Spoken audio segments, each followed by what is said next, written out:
I secured this $8 million deal single-handedly, Camille announced, her voice carrying across the glittering ballroom. A cascade of applause followed as she adjusted the diamond bracelet on her wrist, basking in adoration from my colleagues. I stood against the far wall, clutching a half-empty champagne flute, watching the woman who hadn't attended a single technical meeting claim 6 months of my work as her own. The adaptive manufacturing solution I'd designed for Anton Ryzhkov's international logistics company had required 3 complete redesigns and countless sleepless nights. Now, Camille, who happened to be married to our division head Trevor, was describing my breakthrough compression algorithm as if she'd sketched it on a napkin over breakfast. When Anton came to us with his challenge, I immediately saw the potential, she continued, somehow managing to make eye contact with every executive in the room.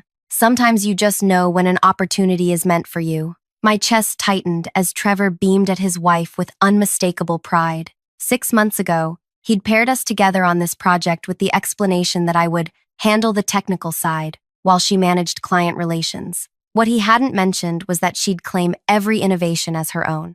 I was contemplating slipping away when the crowd near the entrance parted. Anton Ryzhkov himself, tall and imposing in a tailored suit, walked directly toward me, ignoring Camille entirely. "Leona," he said, his accented voice carrying just enough to turn nearby heads. "At last. I've been looking for you." Camille faltered mid-sentence as Anton reached me, extending his hand. "Thank you for everything," he said, loud enough that the surrounding conversations hushed. "Your technical solution was brilliant. Without you, we wouldn't be working together." Heat crept up my neck as dozens of eyes shifted toward us. Anton turned to face the room, raising his champagne glass. "I'd like to acknowledge the actual architect of this partnership," he announced. "This woman solved problems my team thought impossible. Her compression algorithm alone saved us millions in implementation costs." The silence in the room thickened. Camille's champagne glass trembled visibly. "In fact," Anton continued,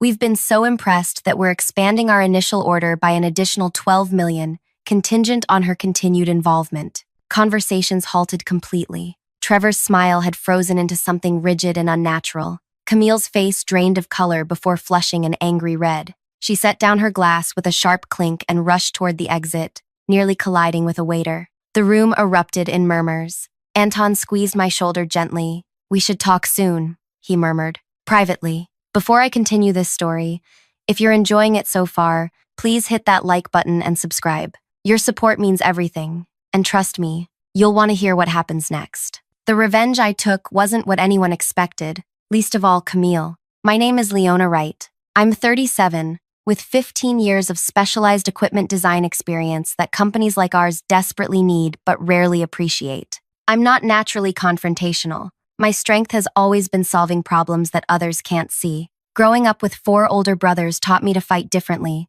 strategically, patiently, thinking 3 moves ahead. 6 months before the gala, I joined the Industrial Solutions division after being aggressively recruited from a smaller competitor. Trevor had promised me autonomy and recognition, 2 things I'd lacked at my previous position. "We value innovation here," he told me during my interview. "We reward the people who make things happen." What he'd failed to mention was that his wife Camille had joined the company 3 years earlier with no technical background but remarkable networking skills. She'd quickly risen to head client relations through what office gossip described as aggressive relationship management, and what I later recognized as strategic credit theft. Our division specialized in custom manufacturing solutions for international clients, a perfect match for my background in adaptive systems design. When Anton's company approached us with their logistics challenge, Trevor immediately assigned both Camille and me to the project. "She'll handle the client, you handle the technical details," he explained during our first briefing.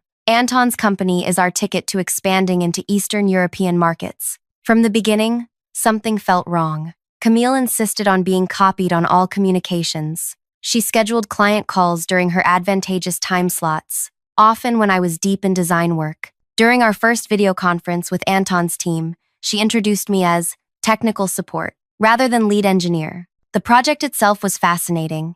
Anton's company needed a system that could adapt to wildly varying manufacturing requirements across multiple facilities. Their existing solution required constant recalibration, costing them millions annually. After our initial meetings, Anton's technical team requested direct sessions with me. Your expertise is exactly what we've been searching for, Anton told me, while Camille smiled tightly beside me. She reluctantly agreed to these technical sessions, but insisted I brief her afterward. Trevor and I need to stay informed about client promises, she explained, though her notes during these briefings focused on my methodology rather than client commitments. As weeks passed, I noticed something disturbing. During management presentations, Camille would describe my solutions with just enough technical language to sound knowledgeable. Trevor would nod approvingly as she explained concepts I'd spent hours teaching her the day before. When I raised concerns during a private meeting with Trevor, his response was chilling. "Leona, you're still proving yourself here," he said, leaning back in his chair. "Camille has built relationships with our executive team that you haven't. Consider this mentorship. She's teaching you how to present to leadership. By presenting my work as her own?" His expression hardened. "That's not what's happening. You're part of a team, and she's representing that team's work. If you're concerned about recognition, perhaps you should focus more on relationship building." The subtext was clear. His wife's position was untouchable. As the project progressed, I noticed something even more alarming. The presentation decks Camille prepared for client meetings contained subtle alterations to my technical specifications. Small changes that wouldn't matter immediately, but would cause catastrophic failures within months of implementation. Changes that would have voided our warranty and cost millions to fix right around bonus season. The first time I caught this, I questioned her directly. "Oh, those must be from my notes," she said dismissively. "Thank goodness you caught them." But it happened again and again, always with the same innocent explanation, always with changes that would ensure the system's eventual failure and my professional ruin. I began keeping meticulous records and backing up my original designs. I started having unofficial conversations with Anton's engineers, building trust while expressing vague concerns about our internal review processes. "Sometimes communication gets complicated," I told them carefully. "I'd appreciate if you'd confirm any specification changes directly with me before implementation."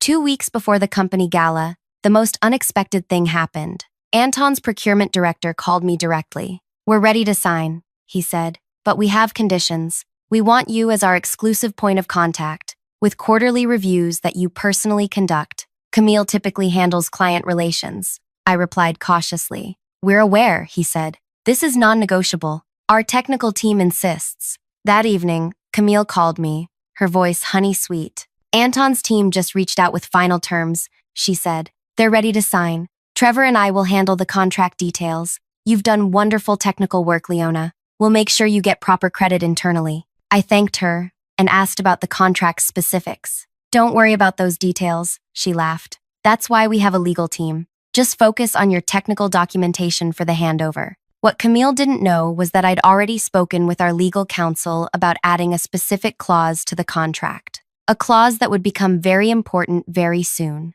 The night of the gala arrived. Everyone knew the Anton deal would be announced. It was the largest new client our division had secured in years. What no one knew, including Camille, was that the contract contained a special condition. If I left the company for any reason within the first year, Anton's company could either terminate the agreement with minimal penalties or transfer the contract to my new employer. As I watched Camille flee the ballroom after Anton's announcement, I caught Trevor's eye across the room. His expression had transformed from shock to calculating rage. In that moment, I knew exactly what would happen next, and I was counting on it. The Monday following the gala, I arrived at the office early. The usual morning buzz felt different. Conversations hushed as I passed, followed by whispers once I was out of earshot. News of Anton's announcement had spread through the company like wildfire. I settled at my desk, organized my notes for the technical implementation meeting scheduled that afternoon, and waited for the inevitable. At 9:37, Trevor's assistant Martine appeared at my cubicle. "Trevor would like to see you in his office." Her expression gave nothing away, but the slight tremble in her voice did. Trevor's office door was closed, unusual for him. I knocked twice before entering. He sat behind his desk, Camille in the chair beside him. Her eyes were rimmed red, but her posture was rigid with controlled anger. Trevor motioned for me to sit across from them. "We need to discuss your role moving forward," Trevor began without preamble.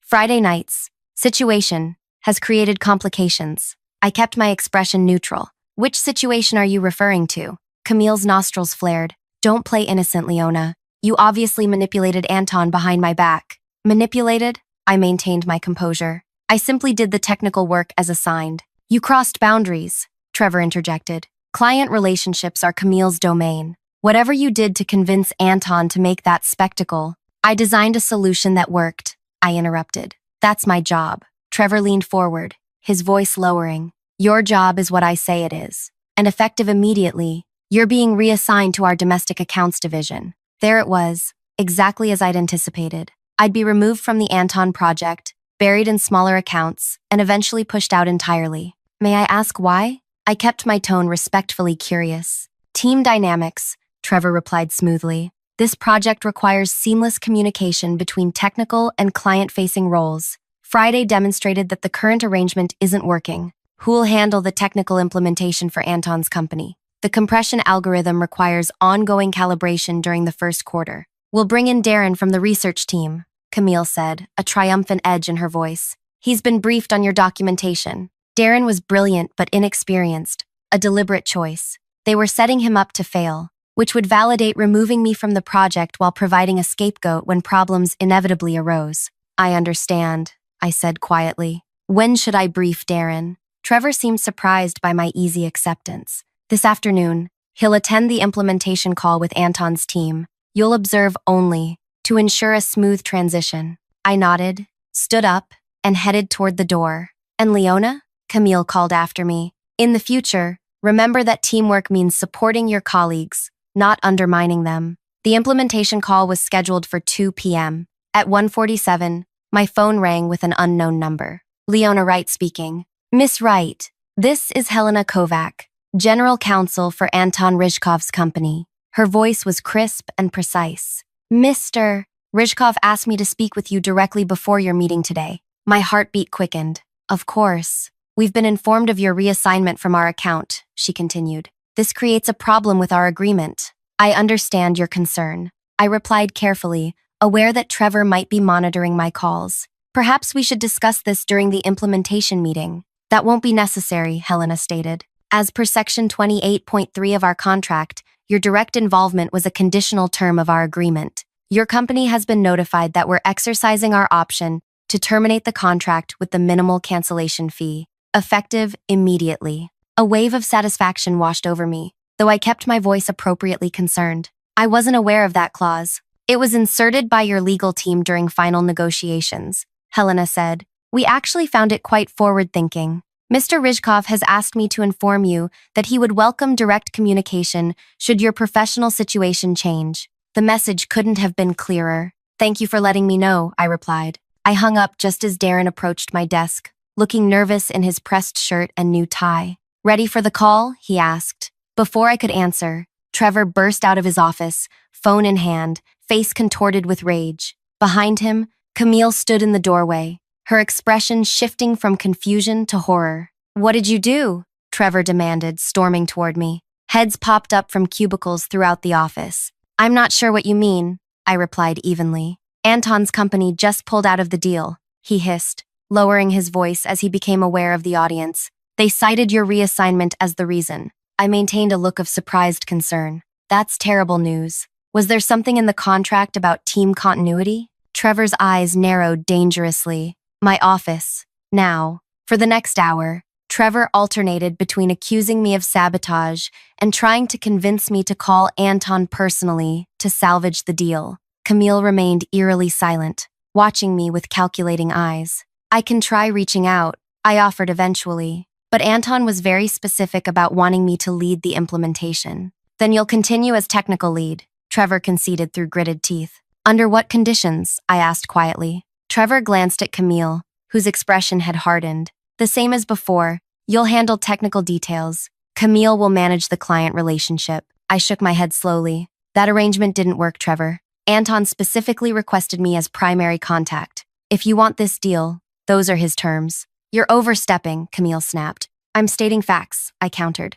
Call Anton yourself if you don't believe me. The silence that followed told me they already had, and that Anton had been unequivocal about his conditions. Fine, Trevor said finally. You'll be primary contact for technical matters only. All strategic discussions still go through Camille. I pretended to consider this. I'll try explaining that to Anton, but I can't guarantee he'll agree. I left Trevor's office with a promise to call Anton immediately. Instead, I went directly to my desk, gathered my personal items, and typed a brief email to our HR director with my resignation, effective immediately. By 5 p.m., I had cleared out my desk, turned in my badge, and walked out of the building for the last time. By 5:30, Anton was calling my personal number. "Leona," he greeted me warmly. "Helena told me you might be available soon." 2 days later, Trevor left 3 increasingly desperate voicemails on my phone. Anton's company had invoked the contract clause, canceling not just their own $8 million deal,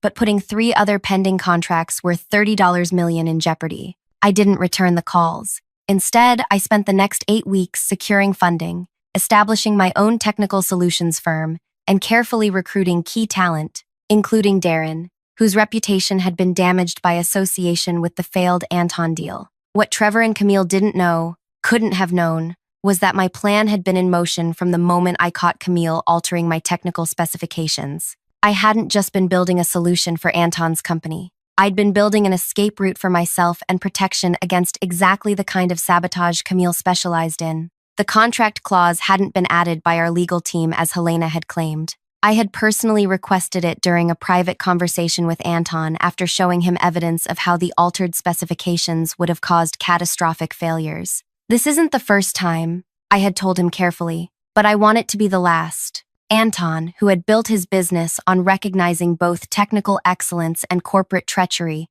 had immediately understood. The clause was his idea, a trap waiting to be sprung. 64 days after leaving my former employer, I sat across from Anton in the conference room of my new office space, signing a revised contract worth $20 million. The original $8 million plus the $12 million expansion he had announced at the Gala. "To successful partnerships," Anton said, raising a glass of Georgian wine he had brought specifically for the occasion. "And to proper attribution," I added, clinking my glass against his. That evening, I received a text from Martine, Trevor's former assistant who had recently joined my company. "Board meeting emergency session tomorrow." T and C both called in. The next morning brought news that sent ripples through the industry. After a closed-door board review of the lost contracts, both Trevor and Camille had been terminated. The official statement cited leadership failures and contract mismanagement, but industry insiders whispered about ethical breaches and client deception.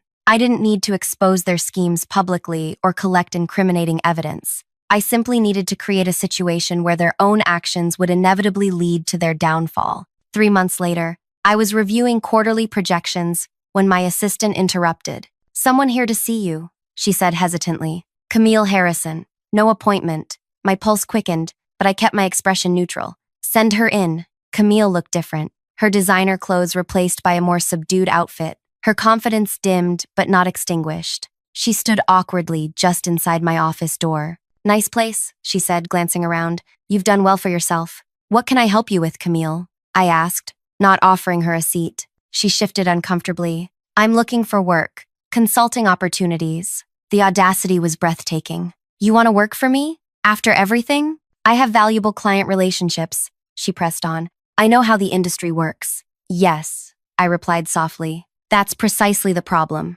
Her facade cracked slightly. "Look, I know we had our differences, but business is business. I've learned from my mistakes." I studied her face, searching for sincerity and finding only desperation. "Trevor and I are divorcing," she added, as if this might sway me. "He blames me for everything that happened." For a moment, I considered the possibility of redemption, of transforming an enemy into an ally. Then I remembered the altered specifications, the countless meetings where she'd claimed my work as her own, the look of calculating rage on her face at the Gala. "I'm afraid there's no position for you here, Camille." Her expression hardened. "You planned this all along, didn't you? You set us up to fail." "No, Camille. You set yourself up to fail the moment you decided that stealing others' work was easier than creating your own." She stepped closer, lowering her voice. "You haven't heard the last from me. I still have connections in this industry." I smiled slightly. "Are you threatening me? Because that would be unwise." "Why? What else could you possibly do to me?"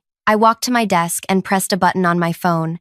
"Darren, would you join us, please?" Moments later, Darren entered carrying a tablet. He froze when he saw Camille. "Show her Project Phoenix," I instructed. Darren hesitated, then turned the tablet toward Camille. On the screen was a detailed analysis of the altered specifications she had inserted into the Anton presentations, along with projected failure points and financial implications. I never sent this to the board, I told her quietly. I didn't need to, but I keep it as insurance against connections in the industry who might need reminding about professional ethics. The color drained from her face. Without another word, she turned and walked out. Darren looked at me questioningly. She'll be back, you know. People like her always are. Maybe, I conceded. But next time, she'll approach as an equal, not a saboteur. That evening, as I packed up to leave, I received an email from Anton. His company was recommending mine to 2 additional clients, facing similar technical challenges. Your reputation for integrity is spreading,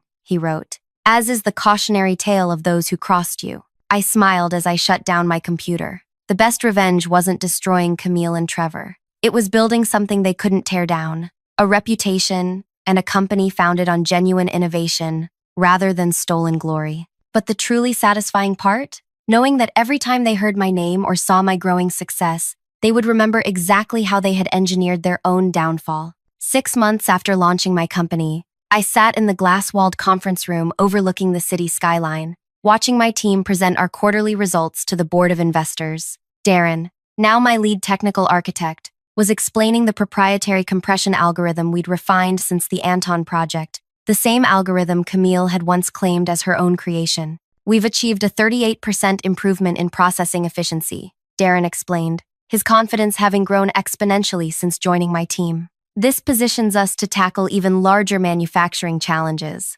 Pride swelled in my chest as I observed my hand-picked team. We'd grown from 3 people in a tiny rented office to 27 specialists across 2 floors of prime commercial real estate. Anton's recommendation had indeed opened doors.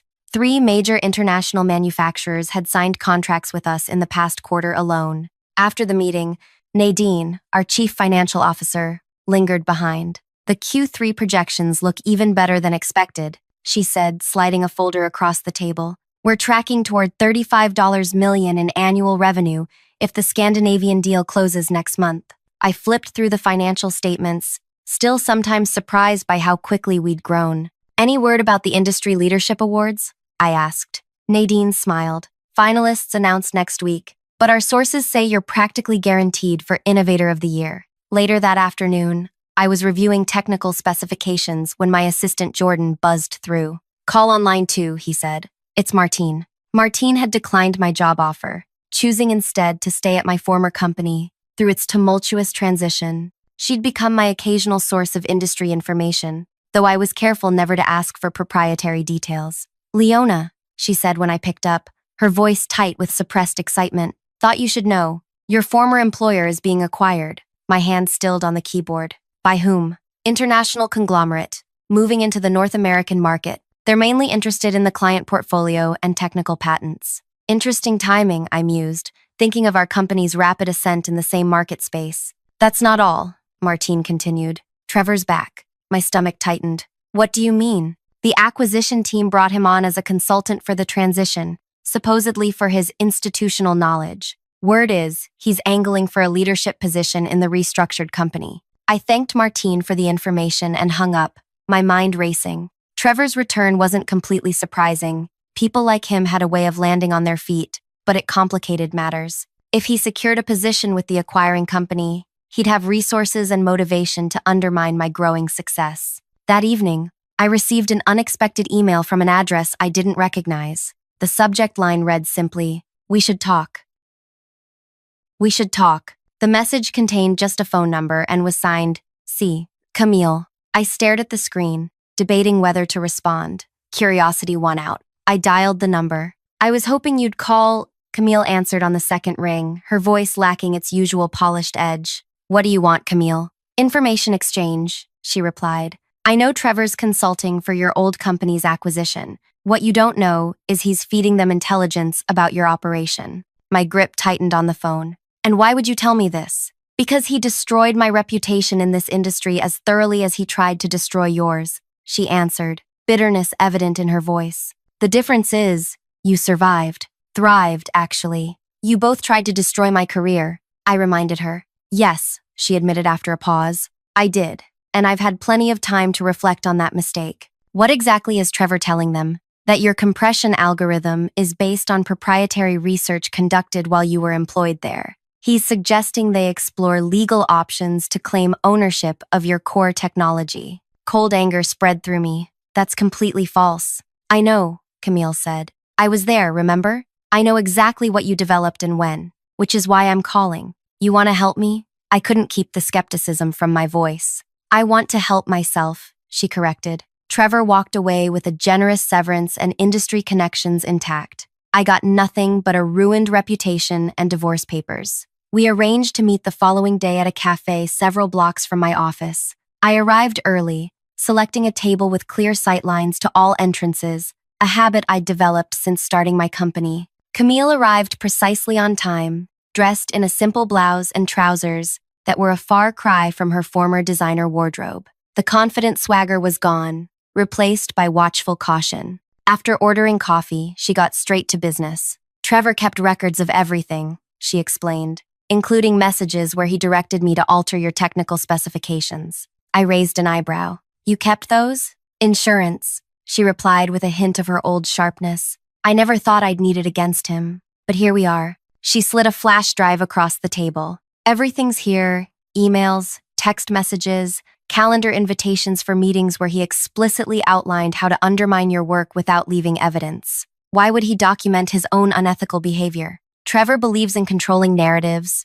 Camille explained. He wanted written proof that I was acting under his direction in case things went sideways. His version of a paper trail that protected him while implicating me. I didn't touch the flash drive. And what do you want in exchange? Camille met my gaze directly. A chance to rebuild. Not with your company. I know that door is closed. But a reference, or at minimum, an agreement not to block me if opportunities arise elsewhere. Why should I trust anything from you? She smiled without humor. You shouldn't. Check the files yourself. They're genuine and damning. After our meeting, I had my IT security specialist verify the flash drive's contents before opening any files. What I found was astonishing, not just evidence of Trevor's orchestration of the technical sabotage, but a broader pattern of similar behavior with other employees whose innovations he had systematically claimed for his division. More shocking were emails between Trevor and certain board members dating back years, outlining a deliberate strategy of acquiring technical talent,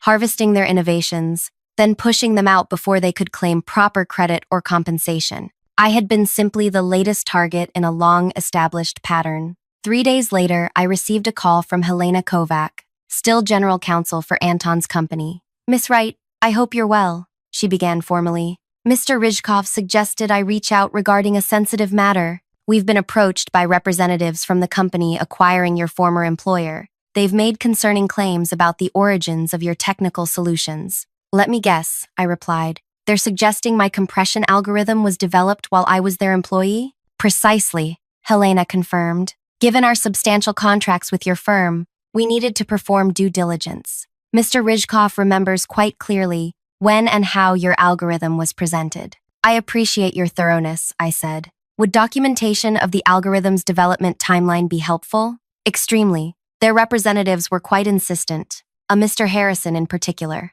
Trevor, using his former surname despite the divorce. Classic. The next morning, I met with my legal team to review options. The evidence from Camille's flash drive provided a clear counter to Trevor's claims, but using it required careful consideration. Direct confrontation could trigger a lengthy legal battle, my chief counsel advised. Even with this evidence, litigation would drain resources and attention better focused on growing your company. What alternatives do we have? I asked. A more strategic approach, she suggested. One that allows the acquiring company to reach their own conclusions about Mr. Harrison's reliability. We developed a 3-part response. First, we provided Anton's company with comprehensive documentation of my algorithm's development after leaving my previous employer, including date-stamped research notes and early prototype testing results. Second, we prepared a detailed letter addressing the ownership claims, which we sent not to Trevor, but directly to the CEO of the acquiring conglomerate.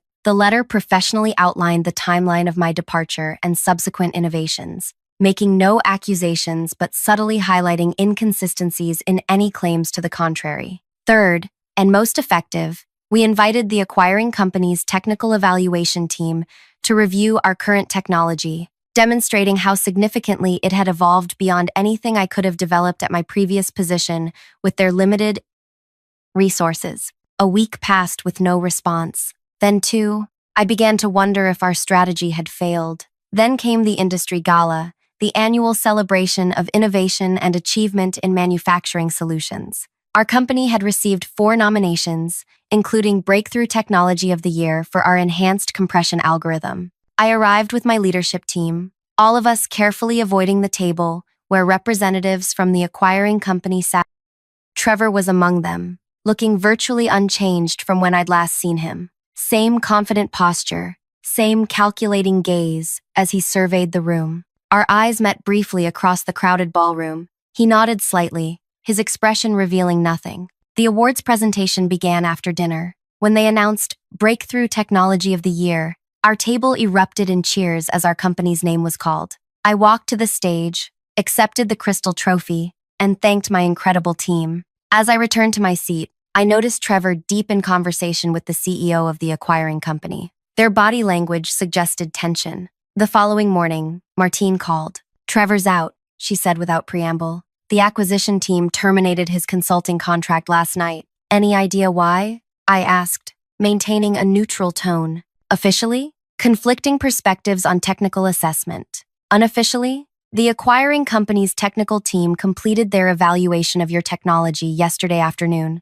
Apparently, they questioned why Trevor had mischaracterized its origins so dramatically. 3 days later, an email arrived from an unfamiliar address at the acquiring company, requesting a meeting to discuss potential collaborative opportunities. The signature belonged to their new director of strategic partnerships, Camille. I smiled as I typed my response, agreeing to the meeting. The industry was too small, the technical talent pool too specialized, for permanent enemies. Better to transform former adversaries into respectful competitors, especially when they'd learned the cost of underestimating you. At our meeting the following week, Camille was professional and direct. The acquiring company wanted to explore partnership options for certain manufacturing sectors where our technologies could be complementary rather than competitive. "You've built something remarkable," she acknowledged as our discussion concluded. "I understand now what I didn't before. True innovation can't be stolen or copied. It comes from vision. And integrity," I added pointedly. She nodded, accepting the implied rebuke. Some lessons are learned the hard way. As we shook hands, I felt the final pieces of my revenge fall perfectly into place. I hadn't just reclaimed my stolen credit or punished those who had wronged me. I'd transformed the entire power dynamic, building a company where innovation was protected and properly attributed, forcing accountability from those who had once seemed untouchable, and eventually bringing even my former adversaries into a new relationship where I set the terms. The most satisfying revenge wasn't destroying Camille and Trevor's careers. It was creating a legacy so undeniable that they had no choice but to acknowledge its value and my role in creating it. If you enjoyed this story, please hit that subscribe button for more workplace drama and satisfying revenge tales. Leave a comment below with your thoughts. Have you ever had your work stolen or credit taken? How did you handle it? Your experiences might inspire my next story. Until next time, remember, true success is the best revenge.